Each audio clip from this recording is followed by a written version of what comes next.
ఈ రోజే డౌన్లోడ్ చేయండి, మీ ఫేవరెట్ షోస్ చూడండి. చిలకమ్మ చెప్పినట్టు నేను వినకపోయుంటే ఈ డబ్బు దొరుకుండేదే కాదు.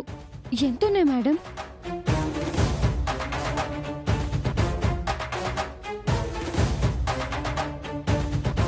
$10 లక్షలున్నాయమ్మా. అయితే ఇవి ఖచ్చితంగా తాతయ్య గారు, అదే పెద్దాయన గారు పోగొట్టుకున్నవే అయ్యుంటాయి. అవునమ్మా. మీ ఇంటి ముందుకెలా వచ్చుంటాయి? అదే ఆలోచిస్తున్నానమ్మా. ఎలాగైతేనే డబ్బులు దొరికేశాయి. ఇంకా పెద్దాయన గారికి ఎటువంటి సమస్య ఉండదు. అవునమ్మా. ఈ డబ్బు ఇక్కడ ఎందుకుంది అన్న విషయం మనం తర్వాత ఆలోచిద్దాం. ముందైతే ఈ డబ్బు అత్తయ్య వాళ్ళకి ఇచ్చి వద్దాం. ఈ డబ్బు ఎలా దొరికింది అన్న విషయం కూడా మనం తర్వాత చెప్దాం. వెళ్దామా? చిలకమ్మ, thank you so much. Ram Setu నిర్మాణంలో ఉడత సహాయం అందించినట్టు నువ్వు నాకు పలు సందర్భాల్లో సహాయం చేశావు. మనం ఎవరికి ఎవరం రుణపడి ఉన్నామో ఏంటో. నేను తర్వాత కలిసి నీతో మాట్లాడతాను. బాయ్.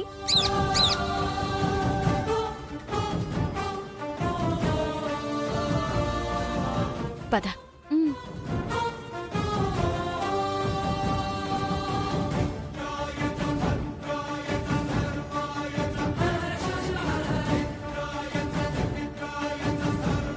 సాయంత్రంలోపు రెస్టారెంట్ వాళ్ళకి 10 లక్షలు చెల్లించకపోతే వారు పోలీసులతో మన ఇంటికొస్తారు. ఈ సమస్య నుంచి బయటపడే మరో మార్గమే కనిపించడం లేదు. అవని దగ్గరికి వెళ్లి ముక్కు పుడకని అడిగితే ఇష్టం వచ్చినట్టు వాగింది. ముక్కు పుడకనిచ్చుంటే తాకట్టు పెట్టుకుని డబ్బులు కట్టేసుండేవాళ్ళం. అమ్మా, డబ్బుల విషయంలో మీరు కంగారు పడకండి. మా బాస్ని అడిగాను, ఆయన ముందు ఇవ్వడం కుదరదన్నారు. ఆ తర్వాత ఆయన కూతురు మాయ సపోర్ట్ చేసేసరికి ఇవ్వడానికి ఒప్పుకున్నారు.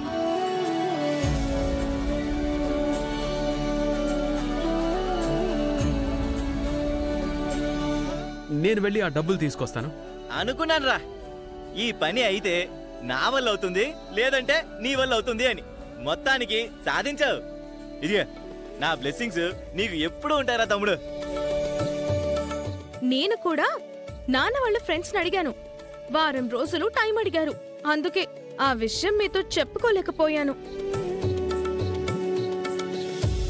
తాతయ్యకు ఎటువంటి ఇబ్బంది కలగకూడదని మీరెంత కష్టపడ్డారు. మీ శ్రమకు నా జోహార్లు. ఆహాహాహాహా, అద్భుతం, అమోఘం, అనితర సాధ్యం. మీ నట విశ్వరూపం, మీ నటనా కౌశల్యం, మీ వాక్చాతుర్యం.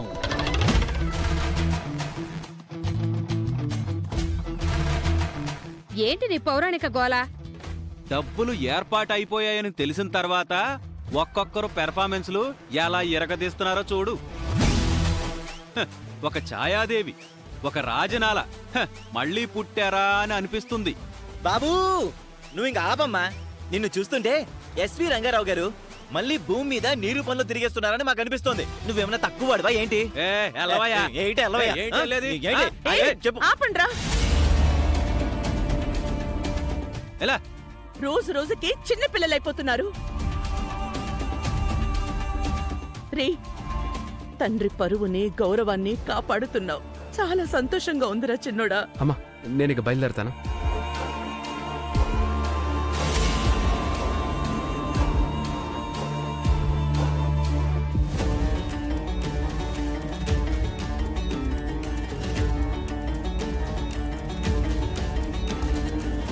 ముక్కు పుడక అడిగితే ఇవ్వనన్నావు కదా, మరెందుకొచ్చావు? ఏ విధంగా బాధపడుతున్నారో చూద్దామనొచ్చావా?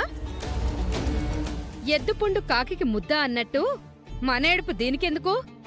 మనకిలా జరగాల్సిందేనని లోపల అనుకుంటూ ఉంటుంది.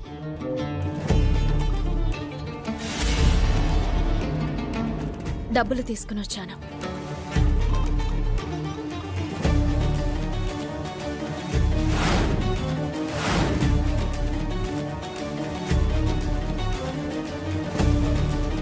బావా, మనం మావయ్యని తీసుకువెళ్ళి డబ్బులు కట్టి వద్దాంరా. నువ్వు తెచ్చిన డబ్బులు అవసరం లేదు. నేను ఆల్రెడీ సెట్ చేసుకున్నాను.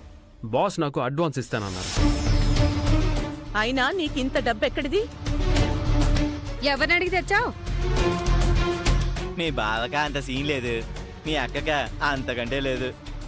మరి ఏ విధంగా తీసుకురాగలిగావు? అడుగుతున్నారుగా, చెప్పు. నేనేం దొంగతనం చేసి తీసుకురాలేదు. ఎలా తీసుకురాగలిగావమ్మా? ఇవి మీ డబ్బులే మావయ్య.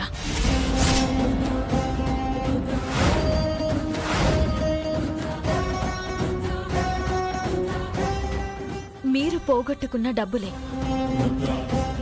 ఎక్కడైతే పోగొట్టుకున్నారో అక్కడ ఎంక్వైరీ చేశాను. దొంగతనం చేసిన వాడి గురించి తెలిసింది. వాడిని బెదిరించి వాడి దగ్గర నుంచే తీసుకునొచ్చాను. ఆ డబ్బు కొట్టేసింది నేను కదా, మరి దొంగ దొరికాడని అంటుందేంటి? డబ్బులు బయటెక్కడో అరేంజ్ చేసుంటుంది. ఇలా చెప్తే సంతోషిస్తారని అబద్ధం ఆడుతుంది. ఇవి పెద్దాయన గారు పోగొట్టుకునే డబ్బులే కాబట్టి ఇప్పుడు తీసుకోవడానికి ఎవరికీ ఎటువంటి అభ్యంతరం లేదు కదా.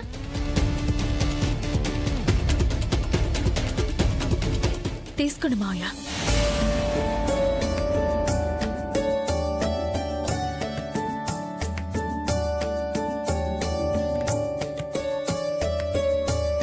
ఈ సమస్య శిరోభారంగా తయారైందమ్మా.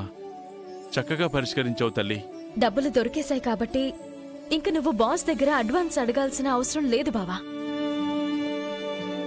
నిహా, నీ పూజలు ఫలించాయి. పూజలా? ఏం పూజలు? తాతయ్య ఏదో విధంగా బయటపడాలని పూజలు చేసింది. దాంతో ఇలా జరిగింది. నువ్వు గ్రేట్ నిహా. అవునవును, నా బంగారం కుటుంబం కోసం ప్రతి క్షణం అల్లాడిపోతూ ఉంటుంది. పాపం.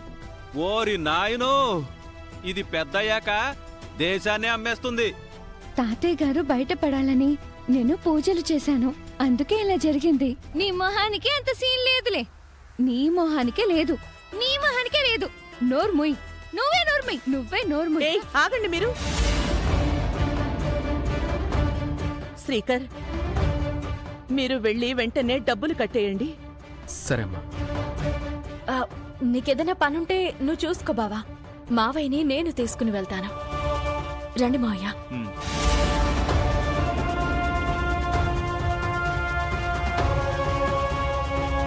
డబ్బుల విషయంలో మాయా నాకెంతో సపోర్ట్ చేసింది.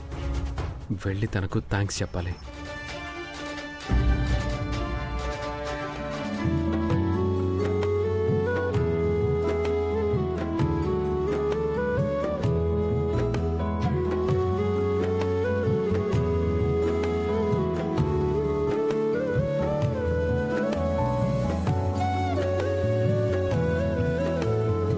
May I come in, ma'am? Come in, Srikar.